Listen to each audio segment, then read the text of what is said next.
السلام عليكم. السهرة ديال اليوم غتكون عامرة فرادة. اكستراكشن، فيلم ديال اكشن امريكاني تم الاخراج ديالو سنة 2020. المخرج ديال هذا الفيلم هو سام هارغريف، واللي الفوا هذا الفيلم هما الاخوان انطوني وجوي رويسو. اللي ما كيعرفوش انطوني وجوي هما جوج ديال الخوت، ومن اشهر الاعمال اللي داروا هما كابتن امريكا و افنجرز. دابا ندوزو للبطل ديال الفيلم كريس هيمسورث، وهو اللي خدا الدور ديال تايلر رايك. كريس من المواليد ديال 1983 واصله استرالي، عنده بزاف ديال المسلسلات والافلام، ولكن العمل الوحيد اللي تشهر به بزاف هو ثور. دابا منين عرفنا كاع المعلومات المخبأة الكبيرة خلينا ندوزو للملخص ديالنا. كيبدا الفيلم ديالنا بواحد المشهد عامر اكسيون اللي فيه واحد خونا عامر دمايات وغير كيشير بالقرطاس. غنرجعوا للزمان اللور، بالضبط مومباي في الهند. كنشوفوا واحد الدري سميتو اوفي غادي مع صحابو للجامعه والامور كلها عاديه. من مور المدرسه اوفي رجع للدار كاعي لحقاش مزعوط في واحد ختنه، ولكن ما كانش قادر يوقف عليها. وهو غادي ساخط بعت معاه ساجو، قال له علاش رجعتي معطل للدار. الوظيفه ديال ساجو هي يكون مسؤول على اوفي لحقاش باه جدود في الحبس. اوفي غفل ساجو وهو يعلق من الدار ومشى عند صحابو باش يقصروا. فسلوا السهرة وكانوا خارجين بعتوا معاهم واحد جوج خوتنا لابسين لباس البوليس. اختطفوا اوفي وقتلوا صاحبه.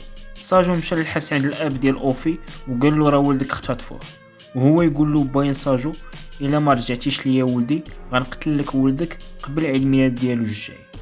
ولحقاش ساجو ما عندوش الفلوس الكافيه باش يعطي الفي ديال العصابه، طاحت له واحد الفكره انه يكري واحد العميل باش يعتق اوفي.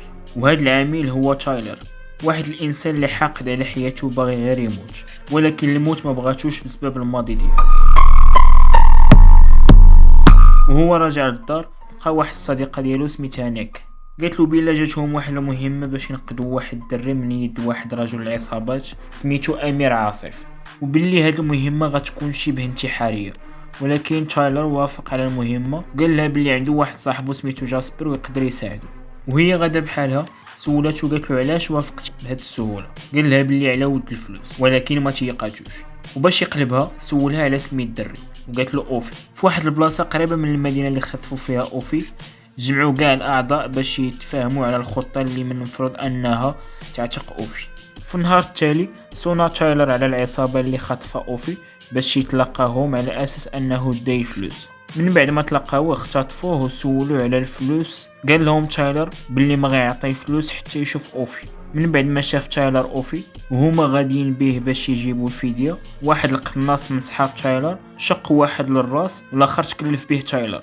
رجع تايلر للبلاصه فين شادين اوفي وقتل كاع البشري اللي كان تما وخدا اوفي معاه. في ذاك الوقت امير كيتلذذ بالتعذيب ديال واحد الدراري صغار لحقاش شي واحد فيهم سرق له شي دريهمات. حتى جاتو الخبار بلا خداو له اوفي، وهو يامر العقيد باش يسد كاع المداخل والمخارج المدينه كلها.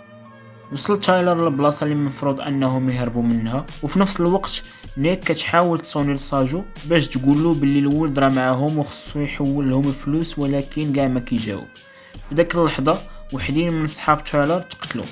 نيك قالت لتايلر باش يبقى بلاصتو ما يتحركش لحقاش شي مجموعه ثالثه حتى هي دخلت للقصه، وهاد المجموعه ديال ساجو اللي باغي يخطف اوفي من تايلر، ولكن ما قدرش لحقاش تايلر دغيا خلى اوفي يطلع للطوموبيل. وفي نفس الوقت البوليس كانوا تابعين تايلر، واوفي كيحاول يشرح له باللي ساجو خدام عند باه، ولكن تايلر كان شاك فيه وحتى في البوليس على انهم خدامين مع امير وهو هارب منهم. ساجو دخل في تايلر، هرب تايلر مع اوفي لواحد المجمع سكني وتبعوهم البوليس وتوزعوا في كاع داك المجمع، ولكن فرشكهم تايلر حتى تساطح مع ساجو وطايفوا بجوج. ولكن كانت غتكون نهاية ساجو، ومن زهروا واحد الطوموبيل ضربات تايلر.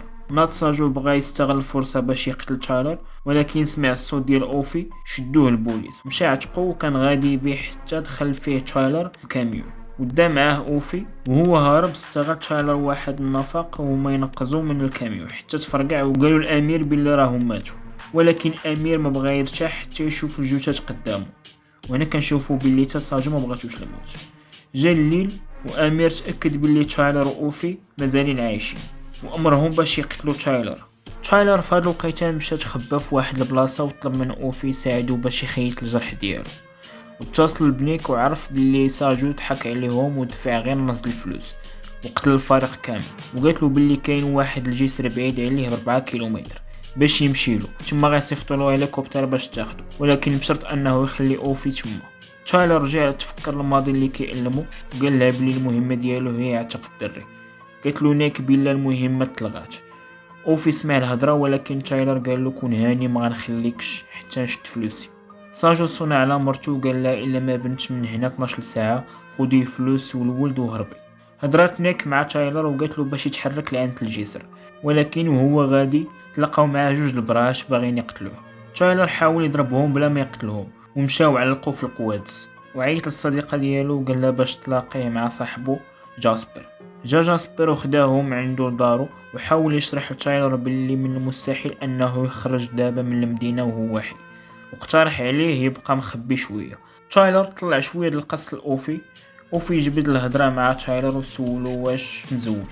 قال له مزوج، ولكن المده هذه ما شفت مرتي وكان عندي ولد ومات بالسرطان، وهو في ذاك الوقت ما كانش حداه، لحقاش جاتو عمليه لافغانستان ومشى لها باش ما يشوفش ولدو كيتعذب. تايلر خلى اوفي نعس وهبط كمل القصاره ديالو مع صاحبه وبداو كيتفكروا ليام. جاسبر اقترح على تايلر باش يقتل اوفي لحقاش غيجبدلو غير الصداع، وباللي امير حاط كادو ديال 10 مليون دولار لاي واحد قتل اوفي.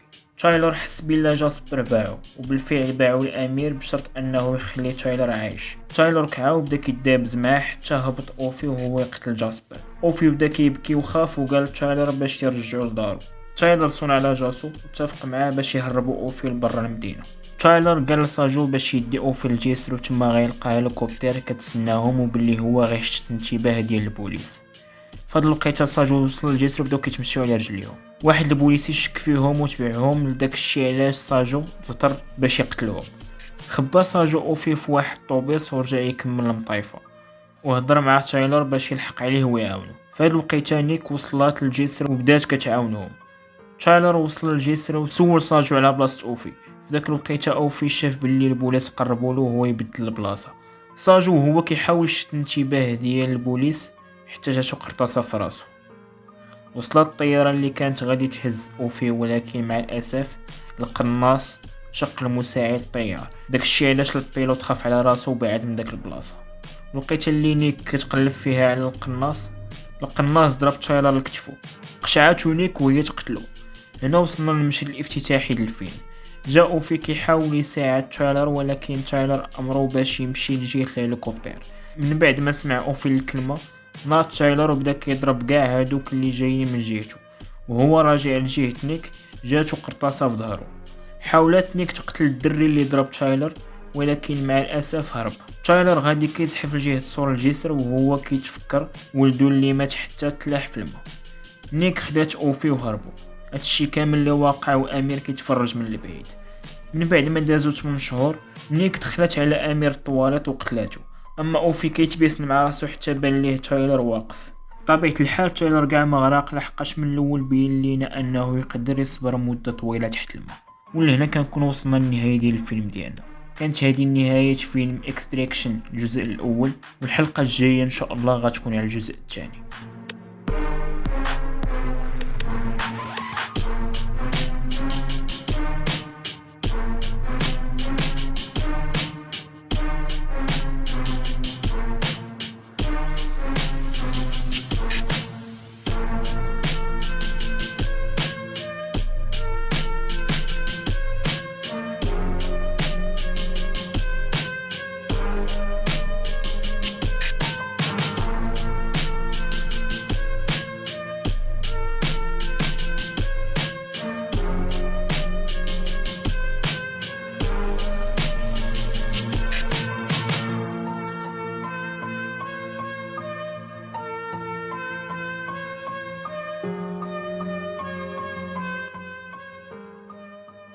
من هذه النقطة كنكونوا سالينا الفيلم وحتى الحلقة ديالنا، وكنتمنى يا ربي من كل القلب أنه يلقاكم هذا الفيديو في أحسن الأحوال ديالكم.